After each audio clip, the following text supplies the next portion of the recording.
Welcome to a brand new episode of the Bold Take Podcast. I'm Austin Hill. With me, as always, is Austin Wader, and we're back talking NBA action.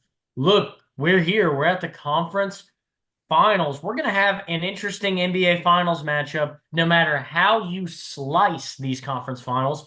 But first, obviously, we're going to go ahead and take a peek at what happened in our previous rounds with these teams and go from there because we had some interesting series with some interesting finishes and some interesting setups that we're going to take a look at.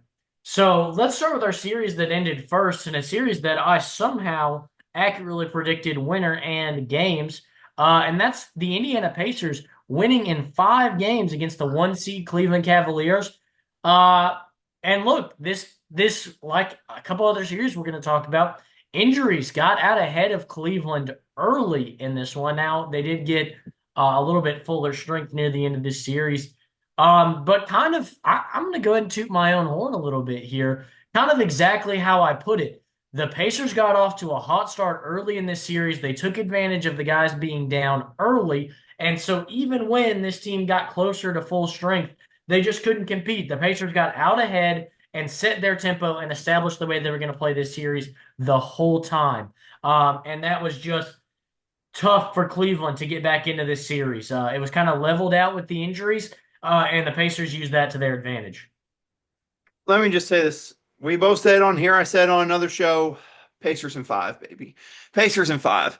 But as far as the series goes, listen, game one, that was one I thought the Pacers had control. Game two, Cleveland should have won that game. I don't even remember how much they were up by in the final 2 minutes of the game. I think they were up by 7 or 8 with 2 minutes left and somehow lost the game in regulation. Game three, they whooped the Pacers' butt from then on. Game four was all Pacers. Game five, Cleveland should have won game five, too. They were dominating most of game five, and it got away from them. So I get the whole injury talk, like, oh, no Evan Mobley, no Darius Garland. They missed the first 2 games. Teams have come back from 2-0 deficits before. And in 2 of the games in this series, Cleveland blew a 20-plus point lead. So realistically, they could have been the ones up 3-2 going back to Indiana for game 6. And it didn't happen. Want to know why? Because the Pacers are playing some of the best team basketball we have seen in the NBA. I'm trying to think, like team basketball. It's been a minute. I'm trying to think. Yeah, maybe those mid 2010 San Antonio teams, uh, Maybe. really good ball movement. Really any San Antonio team, coached by Greg Popovich, just great ball movement, great team basketball. But yeah, at this high of a level and this much success, we're not just talking about playing team ball and going out in the first round, like maybe the later 2010s in San Antonio. But yeah, making a run now, what's seriously in contention to be a title run. This is a team that's now in the conference finals, playing great team basketball. You're absolutely right. But the thing for Indiana is, look, maybe there have been some questions about, sure, Halliburton's been great. He's been an all-star, but is he going to show up in the big moments? Is he truly a superstar that's going to push this team over the top? And in these last 2 series, he has put this team over the top. You look at the comebacks against Cleveland, and the way he's hitting shots at the end of games. This has been something he's been doing all year. And now into this series, putting them into the conference finals. It's not just been great team basketball, but when they need this guy to step up and be the leader, he can step up and be that leader. I think that's the big thing for the Indiana Pacers is, look, you made a lot of moves. You built a young team, a team you think might be able to compete. And it's basically, this team is now rewarding you, telling you, yes, you have done the right thing in another conference finals and ready to make a run into title. Um, I still think back to 20, what year was it? It might have been like 2 or 3 years ago when the Pacers made all those moves at the deadline. And I was looking at you like it's the start of a long-term process. We'll see what happens from there. Then you look back at the deals. I mean, again, Tyrese Halliburton, obviously. Let's not forget Malcolm Brogdon deal, getting Aaron Nesmith. Look what he's turned into for the Pacers. Getting yep. a second round pick in some of those deals, getting Andrew Nemhard, Benedict Mathurin. I mean, building through this process with some of these great guys that they have has come through this quick little rebuild here and maybe should look at it for other teams and say, maybe this is how we need to be doing it. But like you said, to me, it's a big thing about with being a superstar in the NBA. Yeah, you can put up 40 points in a game. You can put up 40 points a game. What are you doing in the last 2 minutes of a game? Are you making the big plays? Are you making the big plays defensively or on offense? That's what Halliburton's done. And ever since the NBA players ranked him as the most overrated player in the league, I don't know why you would give him that fuel to the fire, but he has lived up to it since then. And I mean, my goodness, it's been fun to watch as a Pacer fan. I'm hoping to see it continue. And yeah, we'll go from here. But I mean, like I said, tough break for Cleveland. I mean, 2014, 2015 Hawks comparisons are brutal for you. Yeah, yeah, that's not great. Um, but let's swing it over to the other Eastern Conference series here. We had a big time, all time matchup of some of the biggest franchises in the history of the NBA. That was the New York Knicks versus the Boston Celtics for the right to go to the conference finals here. Uh, and you know the winner coming out of the series is going to be the favorite to win the East now, no matter what. Um, but you look at this series, and to me, we talked about it again, and I'll pat myself a little bit more on the back. I said I thought the defense of the New York Knicks was going to make the difference in this series, and that's something we saw from the first couple games. Look, Boston in games one and game two got out to 20 plus point leads, was leading all the way into the fourth quarter, and just fell apart. OG Anunoby, uh, Mikal Bridges, Mitchell Robinson making the difference on the defensive end of the floor and allowing Jason Tatum, Derek White to just fire up as many three-point shots as they want. Getting down the floor, executing Jalen Brunson.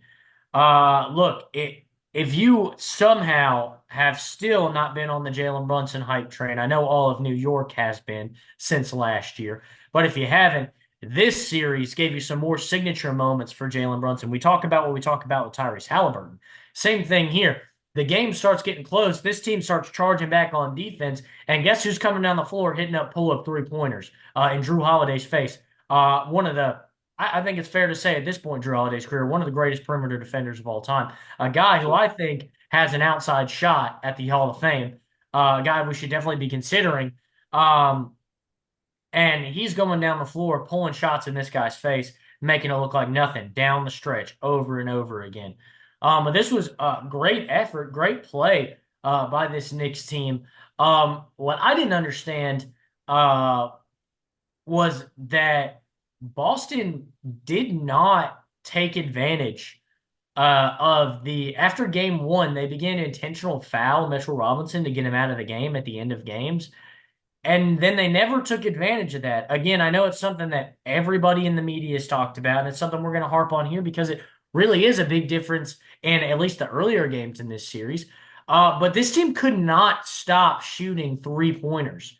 The Boston Celtics lived and died, and mostly died by the three-pointer in this series.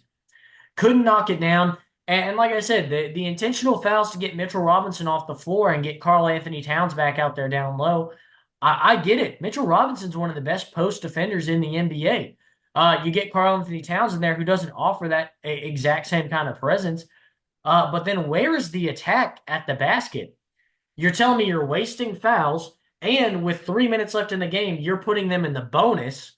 So now every foul is free throws, and you're not even going to capitalize on that. I get the trade-off in my head. Sure, I'll give up my two remaining take fouls here to get them to where they're shooting free throws and start getting Mitchell Robinson at the line until they pull him out. Whatever. But you've got to then capitalize. I mean, what's the benefit if you're just going to keep pulling three-pointers? I didn't understand it. But look, the big thing in this series was Jason Tatum obviously suffered the torn Achilles, missed the rest of the last, 2 games of this series. And, at first it looked like, and it really was just kind of counting down, well, which game did the Knicks get it done? But that game, what was it, game 5, where Boston played out of their mind and won that game, Derek White, 34 points. I thought Fournette had a near triple double. I thought maybe the Knicks might be in trouble, that this new look Boston team with no Tatum might have something to say. I mean, it was. I'll just leave with this, Austin. I'll lead with this stat, which will tell you how the series was. Went 6 games. In 5 of the 6 games in this series, the Celtics had a 20-point lead. 5 of the 6 games, the Celtics had a 20 or more point lead, and they somehow lost this series in 6 games. That tells you the story right there. They didn't quit, and like I said, they lived by the three and died by the three for the Celtics, and that's how it happened. I mean, I won't lie. Game 5 at home, it was kind of interesting. But I mean, if you watched the start of Game 6, you would have. You should. I probably watched the first 5 minutes. I was like, well, this is over. Knicks are winning this thing tonight. It's not going to a Game 7 back in Boston. But no, it's such a great overall team the Knicks have built. Again, talking about it, these teams that are in the conference finals, you look at them. It's not. Oh, it's super. Yes, they have superstars on the roster, but it's overall great teams. I mean, I think about it with the Pacers and the Knicks, insane starting fives, insane bench help. And then you got Timberwolves, what they have, the Thunder, what they brought to the table. These are just great teams going at it. And the Knicks just never quit. They quit. And you talk about OG Anunoby stepping up defensively. That's why they traded for him. That's why they gave up those picks for him. Karl Anthony Towns in the post at point struggled in this series, but you talk, that's where Mitchell Robinson was a big help defensively. And like I said, they did the fouling late, doing the hack-a-shack pretty much, but they Yeah. didn't capitalize on it. So, they just got to, and it's really going to be interesting with not just Boston, but we really didn't talk much about Cleveland with their loss in their conference finals. These were the two teams everyone was talking about all year as these two are destined for the conference finals. It's going to be a 7-game battle. These two going head to head. And then they have small injury issues, obviously bigger for Boston. And then just bad shooting leading to them getting out before the conference finals. So this is a big offseason for both teams, especially Boston, because if you personally ask me, and it's something I don't harp on, I hate it. I don't want people tanking. But if you think about it, Jason Tatum's out the whole year probably. And you're going to have to lose a lot of this core already. Why not let the young guys play out next year? You get a high draft pick to pair with Jason Tatum and Jaylen Brown when they come back, and you run this thing back like 2 years from now. That's what I do. And with Cleveland, it's interesting. I really don't know what they do because they have a ton of talent in the front court. They just need more defense in that back court. That's what they need there. To me, look, I hate to be one of the critics because I really do like Darius Garland and I really do like Donovan Mitchell. But this has been the big talk about them the whole time, and especially the way Tyrese Halliburton kind of had his way. Look, we're talking about two undersized guards playing the one and the two, and neither of them's a particularly good defender. Um, that's tough, especially when you have a 6'5", 6'6" point guard in Tyrese Halliburton, who's giving you 30 points a night. I'm not saying that Garland or Mitchell has to go, but they've got to have a third, bigger, or better defensive guard that can rotate in maybe at the end of these games, maybe in the middle of these games to just slow down some of these bigger guards. You think about it, had they made it to the finals and matched up with Shea Gilgeous-Alexander, would have had another handful Been over. for them. So to me, uh, you're right. It is definitely that backcourt needs defense. I'm not saying Garland and Mitchell have to go. Clearly, they've shown that they can work together, and this team can have success. But if this team wants long-term postseason success, they're going to need more defense. And I know they went after DeAndre Hunter. They have Isaac Okoro. Both of those guys are really good defenders, but they need somebody that they can play at the guard spot that they can trust and is not letting them down if they have to put Donovan Mitchell or Darius Garland on the bench while they're out. Where's Um, Tony Allen when you need him? I mean, my exactly, gosh, a guy where's like Tony that. Allen when you need him? But hey, a guy like Marcus Smart's probably going to be floating around this offseason if that maybe is a direction they might want to go. I think Uh, so. But my question with you is the next one with Boston. I kind of laid out a point. I mean, let me just address it. What do you think? I mean, Tatum's most likely out all of next year with that injury. They're going to have to do a lot with this roster already before that injury happened. I mean, what do you do here? Yeah, I mean, I think you're right. Look, I talked about it last time on the last episode. We talked about time is running out for this kind of iteration of the Celtics team. Look, you're probably going to keep Tatum, keep Jaylen Brown around, but some of these other guys, contracts are getting ready to expire. Guys are getting older. They're going to look to cash in where they can. So what do you do as the Boston Celtics? And we talked about it. Maybe you make an NBA Finals. You might be able to start convincing some of these guys, hey, we won a championship last year. Maybe we win two in a row, or maybe we get close to winning two in a row. That keeps these guys interested. Hey, I'll take a pay cut. Hey, I'll restructure my contract to stick around and make this team work. But you talk about it, this early exit before the conference finals. Tatum out all of next year. If you're Drew Holiday, if you're Al Horford, if you're Kristaps Porzingis, am I sticking around? Do I want to stick around? Do I want to find somewhere? Think about Al Horford, who might retire this offseason, honestly. Drew Holiday, who doesn't have a ton of time left in him, but still a very valuable piece, probably wants to play for a second or a third ring at this point in That's his career. Cleveland's answer right there. Try to get Drew Holiday. Yeah. So I think that you're right. I think probably I would start offloading some salary. I'd probably start looking to take advantage of some of these competitive teams that want to make a push for the playoff. Let Jaylen Brown run the team and see what happens. If this team competes, maybe you can get Tatum back for the postseason. Imagine this team sneaking in as an 8 seed, though, and Jaylen Brown or Jason Tatum's back for playoff time. 1 seed shaking in their boots. But hey, if the season doesn't go according to plan, you're not going to make the playoffs. Take your lottery pick and let Jason Tatum have the year off. You do not want to rush back from those Achilles injuries. You look at KD, rush back from the Achilles injury. Didn't go so well. Which is why they took their time with Klay Thompson after he had all those injury issues. DeMarcus Cousins kind of rushed back from his Achilles injury, and he wasn't the same player afterwards. So yeah, you're definitely going to want to take your time with this. But yeah, I think that there's a very real possibility we could see at least a semi reset in Boston this offseason. Also, just another thing, Tatum's 27 years old. So he has a year off. He's still not even 30 yet. So you let him, you tell him it's like, listen, you just focus on getting healthy. If we go in the playoffs, you can play. If we don't, we're not going to play you this year. There's no point in risking that with him. So I need to get a couple of these younger guys or maybe some of these cheaper guys. I mean, Jordan Walsh, a great defender. Get him some action in there. A couple of these younger pieces. Baylor Shireman, let's not forget about him. Use some Yeah. draft picks or make some cheap deals in free agency and just put a team together. If you get the 7 or 8 seed, cool.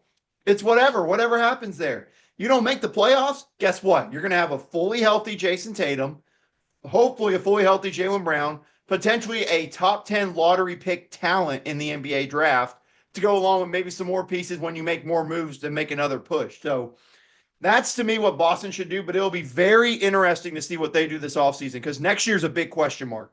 Yeah, absolutely. But we've talked a lot about the East here. Let's swing it over to the West and look at some of these interesting series. Um, we'll save probably the best series for last overall. So we'll start with Minnesota Golden State. Look, game one, Golden State looked like a well-oiled machine. You saw them going and playing well, but this series changed in game two, and part of that had to do with the injury to Stephen Curry, obviously. But you definitely saw Julius Randle really flip the switch in this series.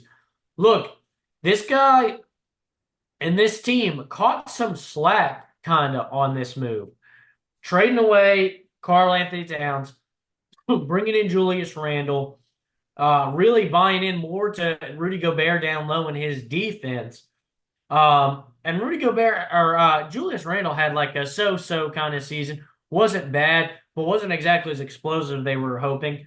Um, but coming into this postseason, especially this series, this guy stepped up. Talking about a 29-point game five, a 31-point game four, and a 24 points in team leading 24-point game two. So 3 of the 4 games, he's the team's leading scorer that they won.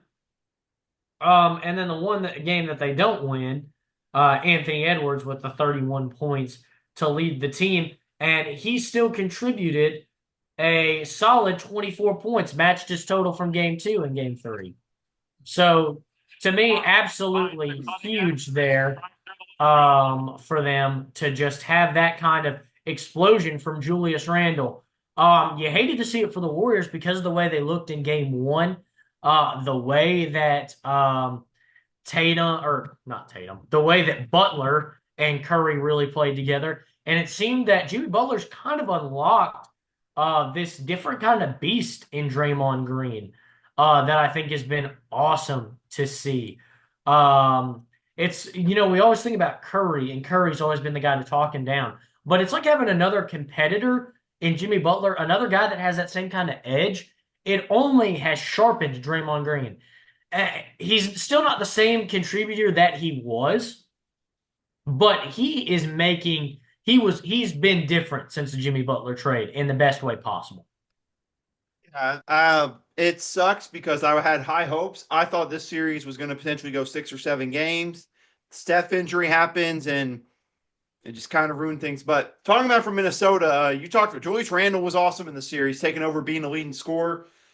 I still think back to that random Friday night 2 weeks before the season started when this blockbuster happened with the Knicks getting Towns and the Timberwolves getting Julius Randle, Dante DiVincenzo, and how fitting would it be? I'm hoping it's wrong for obvious reasons, but how fitting would it be for that matchup to be happening in the NBA Finals after that? I mean, would we consider that, forget about the Luka Trae Young deal anymore, talk about fairest deal ever. That might be one of the best deals ever for both sides if that does end up happening with a finals trip for them. But let's talk about for the Warriors' perspective, I think is the main question mark of this series. The good news for them is they signed Jimmy Butler to that 2-year extension. So they at least have another year, maybe two, to make another push in the West. And I think you keep this core together as best you can. Make some salary adjustments, let everyone get healthy. And I think you could be a top 3 or 4 seed in the West next year. I personally believe that with a full year of Jimmy Butler, Steph, Draymond, Pachemsky, I could go on. The only thing I would consider them doing is maybe looking for an upgrade in the post in some sort of fashion. I really don't know what that would look like, whether getting one in the draft, signing in free agency. More post presence would make this team, dare I say, a top 3, top 2 seed in the West. So I think the Warriors are fine. Get healthy, run it back. Obviously, next year, the only question will be age and will that catch up with them. But to me, next year is the Warriors' best and possibly last chance to make a run at a title. Yeah, I'm with you. Look, I've been a big advocate for getting rid of Draymond Green for the last 4 or 5 years, it feels like. Big contract. Um, doesn't brings a lot more negative than positive to the team the last few years. But I go back on that now after what I've seen with Jimmy Butler. I think at this point, look, you've committed to Draymond this long. You haven't changed anything yet. Now I think he looks sharper than he has in the last few years, alongside another uber competitor in Jimmy Butler. I'm with you. Keep the score together. Keep some of the big names. Maybe look to upgrade down low. Vucevic could be on the block for cheap, That's where I which thought he was going at the deadline. I thought he was a yeah. Warrior for sure. That would be a good kind of fundamental upgrade. He's consistent rebounder. He's a double-double machine. He's going to get you at least 10 and 10 every night. Can help space the floor a little bit. But yeah, I'm with you. An upgrade in the post would certainly be something big. You got a low post defender, you got a perimeter defender. Maybe look for another guard that could bring a little more defensive presence. I know Jimmy Butler kind of flops up there. But sometimes, when you play some of these best teams, they're going to have a guard that can handle the ball and probably a wing that can handle the ball as well. And hurt you. Let's not forget the big news that's been rumored around. You have a lot of young talent there. Kuminga, Moses Moody, Pachemsky, I could go on and on about him, but this is going to be the summer of Giannis. Sean's already said it. We know it. Everyone that's an NBA fan knows this is going to be the summer of where is Giannis going to end up. And if they really want to make one last push, and this is just me. If they want to make one last push with this core, say next year's make it or break it, you go all in, get those young pieces, trade away some draft picks, and you bring another piece to this team that could immediately help you contend this year. And then if it doesn't work, you don't win a title, you scrap it all and you start rebuilding. I mean, because that's where the Warriors are at. They have so many salary issues. And I'll be honest with you, the young depth is good, but whenever these older guys look to retire, is it going to be enough to help you continue to contend in that West? I'm not sure. Yeah, I'm with you. I just think not a lot of these young guys have gotten enough time. Um, Exactly. Yeah. when you really look at it. Um, but look, I don't hate that deal for the Bucks. The question is, are the Bucks willing to play the long game with these draft picks? Obviously, you're going to get a ton of draft picks no matter what. Do you take San Antonio just because they have so many more plus the San Antonio picks, or do you maybe make hedge your bets a little bit? You say, hey, we make this deal, and the Warriors probably become a contender this season. But look at those next 4 or 5 years when you're doing Exactly. pick swaps. Sure, maybe they might be able to keep Giannis around after the next 2 years. But Butler's contract will be up. Curry's contract will be up. Draymond's contract will be up if those guys haven't retired by the end of their contracts. Giannis could leave in free agency. Even if he doesn't, he could come back and have a whole different cast of characters. So do you hedge your bets and say, hey, maybe we can't get as much picks, but we can get Kaminga, who's a young guy, who's talented, who has championship experience. Get a Moses Moody, young guy, talented, has championship experience. And some of those other deep bench young guys that haven't proven themselves, and some picks that really, odds are, probably in the next 5, 6 years, those Warriors picks are going to be lottery picks. And you're talking about really being able to rebuild your team and having two guys that have been around winners and done some winning. They've both got themselves some shiny hardware from 2022. Uh, so I could see that being an interesting situation. It'll be a Here's what lot to we need think to do. about. Yeah. Yeah, there is a lot to think about. We should this summer, we honestly should just do an episode looking at like what Giannis would be like on every single NBA team and what a package because uh you know, this is my personal is this the most lucrative player we've had? Maybe that could be leaving a while. I know there's rumors of Kevin Durant, but the last one I could think of that was this lucrative that people were even considering anything for was maybe LeBron in, I don't even want to say right before 2020, maybe 2015, 2016.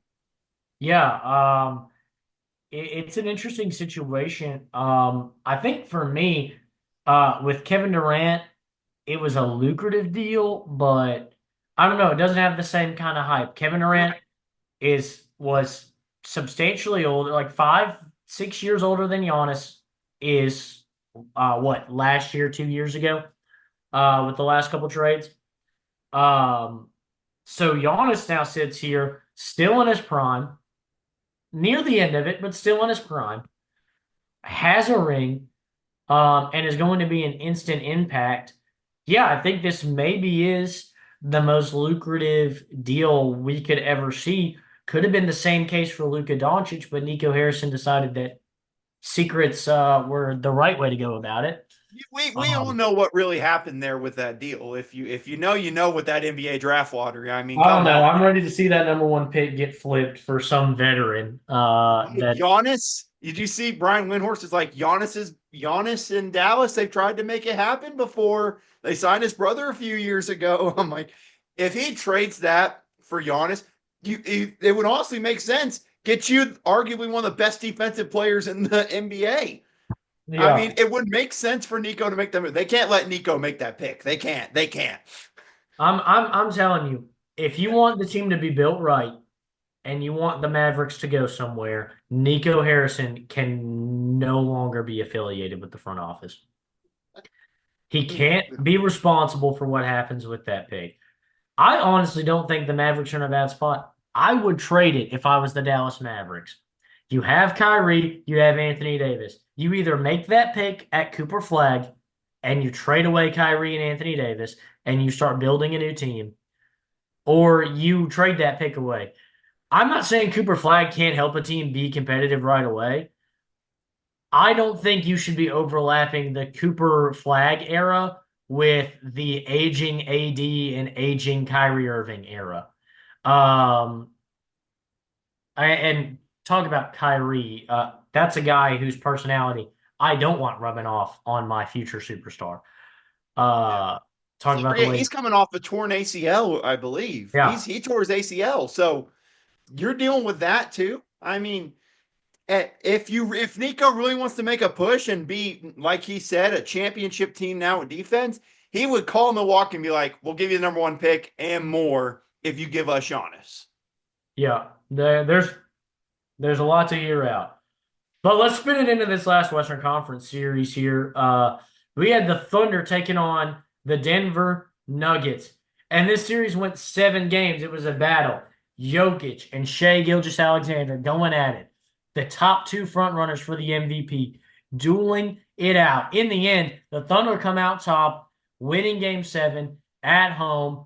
Tomorrow night, they play in the first game of the Western Conference Finals. But look, this team was tested. And one thing I enjoyed seeing in this series, Denver mixing it up. We didn't see just straight up man to man on defense. Denver mixing it up and throwing some zone in there. I was actually baffled. They should have run zone all series.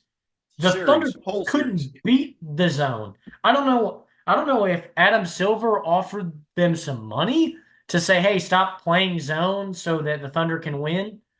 Um, but to me, man, I don't understand.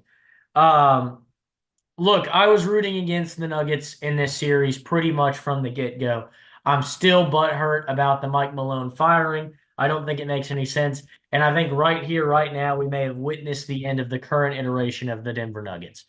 Some of these names are going to be shipped off. I think Jamal Murray and Aaron Gordon will probably not be playing in Denver come next season. Apparently, the front office and ownership has a big obsession with Michael Porter Jr., so he may not be going anywhere. And Jokic, in the summer of Giannis, I think maybe you might pull back just because you might get teams who pick one lane or the other. You might not get the full front of it. But maybe at the trade deadline next year, I could see Jokic also being on the move. I just think, look, these small market teams usually don't have a lot of time. You get your homegrown talent, they get in their big contracts. You win a championship, which doesn't always happen in this situation. It didn't happen for the Thunder with Kevin Durant and Russell Westbrook. Doesn't always happen when you do this, but it did, so there's a win there. But now you're getting to a point where they're going on to that second big contract, and you can't really make it work because you're paying so many people. Um, Unfortunately, what I think they did is they sped up the process. They fired Mike Malone, hoping that maybe they could take one of those big swings like the big market teams do when it's coach they don't feel is going the right way, and they just go and get somebody else. I don't think there's somebody as good as Mike Malone out there right now. I don't think there's an With upgrade there. developing players. That's the Yeah. key thing in this, especially developing players. So I don't know what to say. I'm flabbergasted. I think this team, if this core returns, it gets one more year together, but I doubt it. I think you're going to see a couple guys shipped off. I think Jokic will be gone either at the trade deadline next year or next offseason. It's disappointing because this was kind of an exciting run and a different team kind of went against the mold of the current NBA. They didn't trade a lot of guys and just stash draft picks over and over again. They just made good picks, developed their players, made one big trade that got them Aaron Gordon, Gordon yeah. and Yeah, KCP. I think that might have been it. And that's I like can't think the of any more trades. I mean, yeah, the deal they made that got rid of Yusuf Nurkic didn't Yeah. change the team. It just made Jokic their number one guy. But yeah, they didn't make any really earth-shattering moves besides the Aaron Gordon and KCP deals. Um, but it's looks like the end of an era in Denver. Yeah, and I was talking with one of my friends, David. We were watching the game 7 together. Me and him both agreed. I will be the most shocked man on the face of the entire planet if Jamal Murray is back in Denver next year. The only reason he was still in Denver was because Mike Malone was coaching there. Because you've seen the clip several times where he's like, "Are you going to trade me? Are you going to trade me?" And Mike Malone's like, "No. As long as I'm here, you're going to be a part of this team." He's not there anymore. So I don't see it. I don't know what they see in Michael Porter Jr. Every time the man shot the ball, I kept on yelling brick in game 7 because I didn't think it had a shot at going in. But as far as this core goes, look, they made some good draft picks to build the guard room again. Jalen Pickett, I think, is a guy people haven't known yet what he did at Penn State. Christian Braun's there. Julian Strother had a big game six. Peyton Watson, what he was able to do. Let's not forget Zeke Nnaji. He's been a guy that's been developing for a while. There's a couple of young guys that you can let these older guys go. Let them play with Jokic next year and go from there. So yeah, I will be shocked. I think there's still a small chance Aaron Gordon might be back. I won't rule it out if he is traded, but I feel very confident that they think that they have a lot of young guards that they can build around. So I feel most confident thing this NBA offseason, I think, is that Jamal Murray won't be back in Denver, which sucks because he's been fun to watch there. But I agree with you on Jokic. This summer is not the move, I don't think, because No. everyone's going to be gunning for Giannis. Some people, because you think about it, they'll be focused on Giannis all summer. You probably won't get as good of a deal. It might be like the Kevin Durant situation from the Phoenix Suns maybe like 2 or 3 years ago.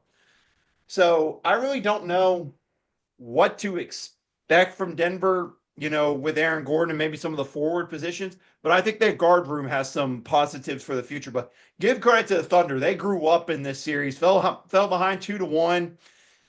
You saw SGA smiling walking off the court, and I'm like, okay, you better show up ready to play, or that's gonna be something that keeps an eye on you. And then he stepped up. A lot of the young guys stepped up. Just won the series in 7, got the job done, and credit to them for getting the job done. Yeah, absolutely. The Thunder, great series, great team ball. And look, this goes to show. Look, Giddy was the sixth man for them last year. Um, and he was vibing for more play time, wasn't fitting with the team mold. They traded, get a veteran upgrade, a guy who's got a championship ring, a guy who's a much better defender overall. And they come out, and this team is now in the conference finals.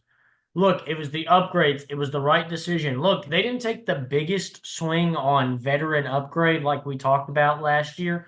This team was going to need to get a veteran. But Caruso has been enough. And Isaiah Hartenstein helped this team out in a big way.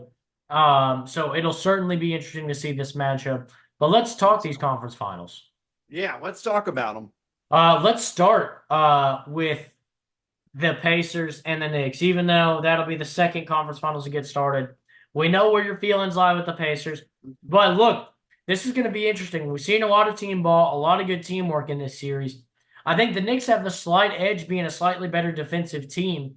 But I think the Pacers have a little bit more name value overall in their players. A little bit, couple bigger names out there with the Halliburton and Siakam and Miles Turner. Really a big core for them. Um, where I think the difference could be won in this game is down low. The size advantage is in the Pacers' hands. They usually start Siakam and Miles Turner in the front court. The Knicks usually a little bit more undersized. Josh Hart plays a lot of that four a lot of times. Karl Anthony Towns playing the five. Josh Hart, good defender, be a little bit undersized in the matchup with Siakam. And we know that Karl Anthony Towns and Mitchell Robinson flip flop depending on what they really need. But I think this team the Knicks could be hurting in a big way if they can't limit the attack down low. And the Pacers have got to learn from the Boston Celtics. Don't fall in love with 3-point line.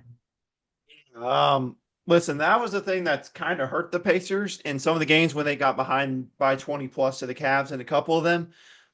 They love the 3-point shot, sharing the basketball. But the one thing that this Pacers team has done different to last year, especially, is how much better they've been on the defensive end. The defensive end has improved tremendously for the Pacers. And that's the reason I think they're now elite contenders in the NBA. The Knicks have plenty of defense. To me, it comes down, like you said, with that post matchup. Miles Turner, Karl Anthony Towns, even Mitchell Robinson, something to keep an eye on. How they play Mitchell Robinson and Towns in the series against Miles Turner will be interesting.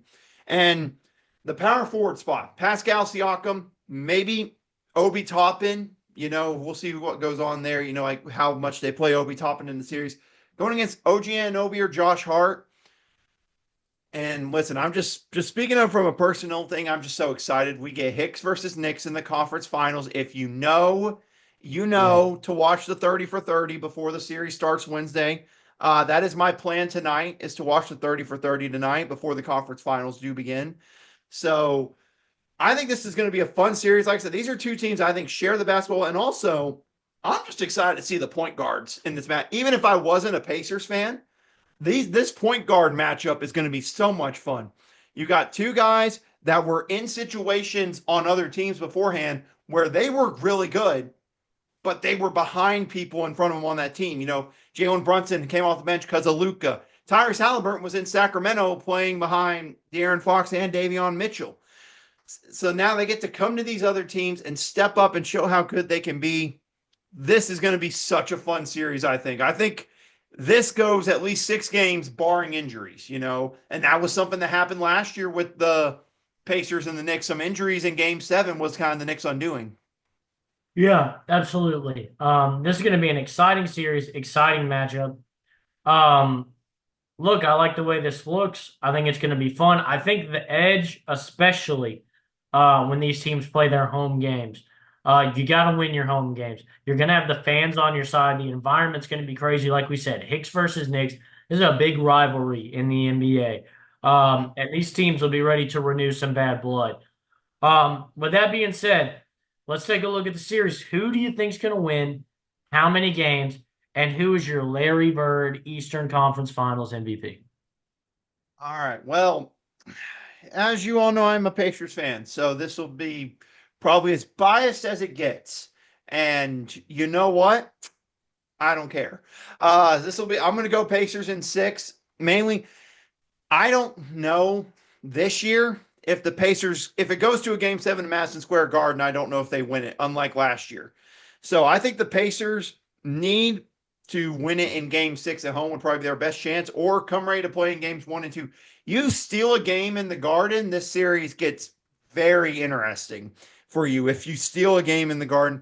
And I mean, I'm just rooting for it mainly for the Pacers fan. I don't know if you've seen the video of the Pacer fan getting trash thrown at him, right? Yeah. Yeah, I mean, I'm rooting for him, which, by the way, he is getting invited to game 4 personally by Tyrese Halliburton to sit courtside. So you can just guarantee money line for the Pacers in game 4 there. Yeah. I think this is going to be fun. I'm going to take Pacers in 6. I think the difference is Indiana, when they're playing at home, it's such a tough place to play. I know Madison Square Garden is too, but if there's a place I look at and say, can a team come in and steal a game? I think the Pacers have a better chance of stealing the games in the Garden than the Knicks do of having coming to Indiana and winning. So Pacers in 6, and just for old time's sake, give me Miles Turner for conference, because that man's been through the gutter with the Pacers. He's been there since, shoot, was the draft 2015, 2016? Was that Yeah, the I think it's draft? 20. I almost want to say 2014. Oh my gosh. I mean, he's been through the gutter with them. So I want him. I want him to get a ring, but I especially want him to have a chance to win the conference MVP. So yeah, Pacers in 6, Miles Turner MVP. I do not care. I gotta know. I gotta Yeah, it's find that out. 2015, the number 10 overall pick, I Yep. believe.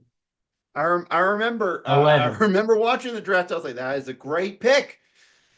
Didn't think he'd be on the team all these years later. Can honestly Yeah, say I didn't expect especially it, but I love it. since he for like 5 years in a row he was on the trade The block. lead guy at the deadline. I kept on saying, it's like, one of these years he's just going to get traded. I know it. And he never Um, did. he never did. He's still here. I'm gonna follow you. I'm gonna say Pacers in 6. I like the way this Pacers team's been playing. There's something about this team that's just undying, unwavering. I'm also not going to take Tyrese Halliburton for the conference finals MVP. I think that's the easy pick. I think that's the favorite pick. I think that's the no fun pick. Uh, Certainly a great chance. He's a great player. But I'm going to go with Pascal Siakam. I expect him to feast in the matchups. He's going to have a slight size advantage. He's got great skill, great control down low. I expect a couple 40-point games from Pascal Siakam in this series. It's what I like to hear. Although I'm saying keep an eye out. Andrew Nemhard, probably the most underpaid guy in the NBA, and he got a big old contract extension last year by the Pacers, and he still might be the most underpaid player in the NBA. So it'll be a fun series. Hicks versus Knicks. I mean, I can't wait for it. All right, let's swing it over to the Western Conference. We got a little bit less dogs in the fight in this one, so we can be a little bit less biased. So what do we got here? We've got Timberwolves. We've got Thunder. Look, in this matchup, when I'm looking at it, I think of kind of the superstar, more veteran team in Minnesota. You've got your Anthony Edwards, you've got Julius Randle, you've got Rudy Gobert, you've got some guys that have been around the block. With the Thunder, it's a younger team, but I'd say a deeper team. Honestly, not that both of these teams aren't deep, but this bench for the Thunder, sometimes it feels unlimited with all the guys they throw out there. So it'll be interesting to see kind of the way these two teams measure each other. My big thing is how will the Timberwolves perform during Anthony Edwards having slow starts or slow games? You looked at game one against Golden State. Anthony Edwards had a off night, and the team struggled. They made mighty recoveries in the rest of the series, but that was a team that was down a Steph Curry, and they didn't really have another point guard. The Warriors only had one point guard on roster, really, and it was Steph Curry, which blows my mind that an NBA team that good, can only have one point guard. That feels like a mistake waiting to happen, and it certainly was. Uh, but now you look at this against the Thunder, hopefully no injuries, and we can see these two teams go out at full strength. Yeah. If Dort and Caruso, flip flopping for each other probably most of the time, are going to keep Anthony Edwards locked down. If they can keep him out of rhythm and locked down, can Julius Randle step up? Can the rest of this team step up and lead and have success against a full strength Thunder team? And for the Thunder, we talked about it in the last series. They grew up big time, but they're playing another tough team, another veteran team. Can they continue to show, hey, we're not just young guys, inexperienced guys anymore. We're ready. We're ready to make a run for the title. So can they continue to grow up? Can they continue to make the big plays in the big moment against the very best teams and players in the world? Thoughts on what we're going to see in this series? I will just, I'm about to say this, and I don't care if this is, some people say wrong. I think you are looking at what is going to be the best rivalry in the NBA over the next 5 years, start in this series with the Timberwolves and the Thunder. I think as long as story, there's a lot of things that could go wrong in 5 years. But I think personally, these will be the two best teams in the Western Conference, probably over the next 3 or 4 years at least. So I imagine many playoff series between these two going at it. I love the matchups. Mainly the guard play is going to be super fun. They played some thrilling games in the regular season this past year too. I just love all the matchups in this series. The one thing I'm curious about though is the center position. That is the wild card in this series to me. Obviously, Rudy Gobert. You don't have Cat there to be a serious post scorer anymore for the Timberwolves, which could be an issue going against like Chet Holmgren and all of them. Because to me, if Cat's still there and Chet is the man guarding him, Cat, barbecue chicken alert. I think he would have a field day in that series. Gobert, not as much of a scorer, I don't know. So I think it comes down to how well Gobert rebounds, I think, especially in this series. If he has a game 5 against the Lakers kind of night in this series, the Timberwolves could win by 40, 50 points in a game because it could be that vital to the series. And these are just two such good defensive teams. They both play so well against the pick and roll. They do really good jump and passing lanes and know how to convert in transition. But my key for this series, Austin, this is my opinion. I think Oklahoma City has to win games 1 and 2 in Oklahoma City. If this goes to Minnesota with the series 1-1, I think the Timberwolves win this series easily. That's just my opinion. I'm with you. I don't think the Timberwolves will lose a game at home in this series. I I, don't think I so. think they're too good. The fans care too much. Anthony Edwards feeds too much off of those die-hard fans. I was going to say Target Center, but I don't think it's Target Center anymore. I don't think so. That's a shame, though. It's a shame. It is a shame. But he feeds off the fans in Minnesota. So for me, I don't think they'll lose a game in Minnesota. So you're right. The Thunder cannot afford to lose a game at home in this series. They need to make it all about trying to steal a game in Minnesota, not dying because you can't steal one in Well, it Minnesota. is the Target Center. It is the Target It's Center still the still. Target Center. Well, that's good Yeah. to see. I know a lot of Yeah. stadiums have changed their names as of Yeah. late, But so I'm I proud of think them. the both home crowds are going to be so incredible. Thunder fans, listen, I'm not a Thunder fan, but their home crowds are so tough to play at. You want to know why? That's Because all they they've wear got. the freaking shirts. Yeah, Wear the shirts, people. wear the Wear the shirt. shirts. They put them But out the for a home, reason. yeah, they put them out for a reason. But these are two such insanely good home crowds come playoff time. If a team steals a game on the road, I will be shocked, which means that whoever steals a game on the road in this series is probably going to be the one that wins the series. If the Thunder go up 2-0 and then go to Minnesota and steal a game, either game 3 or 4, this series is over probably in 5. If it's 1-1, Minnesota goes home and takes both games, they'll probably win this in 6 at home. So the home court advantage here is in the Thunder's favor if it goes 7 games. But it all comes down to who I think is the first team to steal one on the road. You know the classic saying, a series doesn't begin until a team wins a game on the road? That might be the literal definition of this series. Yeah, I agree because this is going to be an interesting one to watch all the way through. But with all that being said about this series, who you got winning? How many games? Who's our Magic Johnson Western Conference Finals MVP? Oh, this is a tough series for me. It's a very tough series. Pick two really good defensive teams going head to head. Like I said, I think this will be one of the NBA rivalries to dominate the Western Conference over the next 3 to 4 years.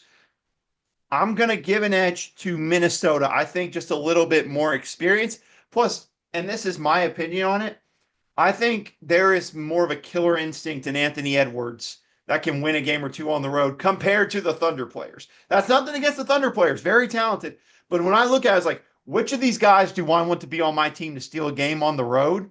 I want Anthony Edwards to be on my team to do that. So I'm going to lean with Minnesota in 6. I think it plays out exactly how I think. It's 1-1 leaving OKC. Minnesota wins both games at home, lose game 5, and then win game 6. I think that's how it plays out in my mind. And MVP, he's been red hot the last series. I'll give it to Julius Randle. Julius Randle could be a fun wild card in this series. How could Lou Dort and those guys and Jalen Williams defend Julius Randle? That's another matchup in this series that could be fun. So Timberwolves in 6 and Julius Randle MVP. Although I'll be honest, I personally expect it to be Anthony Edwards. You know what? Screw that. I'm changing it. Anthony Edwards gets it. I'm changing it right now. I like it. Um, Look, I thought I was going to be different, but we've been doing this show together too long. We think too much alike. We've seen too much of the same stuff. I've got the Timberwolves winning this, but I've got them in 5. I think they take either game 1 or game 2. They win both at home, and then with all that momentum, they take game 5. Um, Look, I think it's going to be a great matchup, two great teams, but I'm with you. Anthony Edwards has that killer instinct. Julius Randle stepped it up. He's played big time. I think that it's going to be so hard for this team to go against the best post defender in the modern era, Rudy Gobert. I think he's going to be a tough challenge down low. Look, I like the Timberwolves to take this game. I think it's unlikely. I'm going to give Rudy Gobert my Magic Johnson Western Was Conference so Finals I was MVP. so tempted to do it, but I knew you would do it. I My was so tempted. glorious king, Rudy Gobert, will bring home the hardware and take his Timberwolves to the NBA Finals. There you go. Man, what a final series that would be. Can we talk about what a Timberwolves Yeah. Pacers NBA? I think David Stern would roll over in his Yeah. grave right now if he saw that was the NBA Finals. Yeah, I mean, we're talking about small as small markets get in the NBA. Only thing smaller would be Utah Pacers, maybe Oh, Jazz Pacers be like the good smallest you Lord. get. But no, But I mean, I just love this again, talking about these conference finals. I mean, 7 straight years we're going to have a new NBA champion. There hasn't been a repeat, which is great for the NBA, I think, when it comes to parity there. But you think about it, 3 of these 4 never won an NBA title ever. So we're guaranteed to see one of these teams at least make their first ever NBA Finals appearance, maybe with it being Timberwolves or Pacers. But 3 of these 4 has never won a title, and the last one was the New York Knicks in 1973. So either way, we're going to see a celebration for a city that is well overdue with it. I can't wait for both of them. yeah, I'm with you. Now with the Thunder, did they win a title as the Sonics? I I wouldn't. think they won one in like the 70s, I maybe. was gonna say I would not count it for the Thunder at this Right. point. Oklahoma City, and inevitably, when the league expands finally in the next few years, there will be a hopefully will be there's odd crazy demand for a Seattle One can team. hope. The One can C hope. the Sonics will come back. All that history pre 2000 and what 9 will be stripped away and be put back with the Supersonics team that we know and Yeah. love. So for me, yeah, I would say that I would not count the Sonics title. I was just curious if they had won one or not. But yes, I would not count it towards this. This would be the first time Oklahoma City would bring home an NBA title. Um, so yeah, I mean, we have a 75% chance off of, the most simple basic probability that we will see a not only new NBA champion, but a first time NBA champion in the in this year's NBA Finals. Unless those darn Knicks go and mess it up for us. Don't mess it up with us. It's going to be Hicks versus Knicks, so it's over. We all know the Hicks are going to win. End of the Yeah. day. But look, I'm excited for this series. I know you are. I'm excited with all the ups and downs and all the craziness of this NBA season. We've gotten two exciting and surprising conference finals matchups. And that's going to lead way to a great NBA finals where no matter what, somebody's going to be partying like it's 1970 or never for some of these teams. Uh, but with all that being said, that's Austin Wager. I'm Austin Hill, and we want to thank you for listening.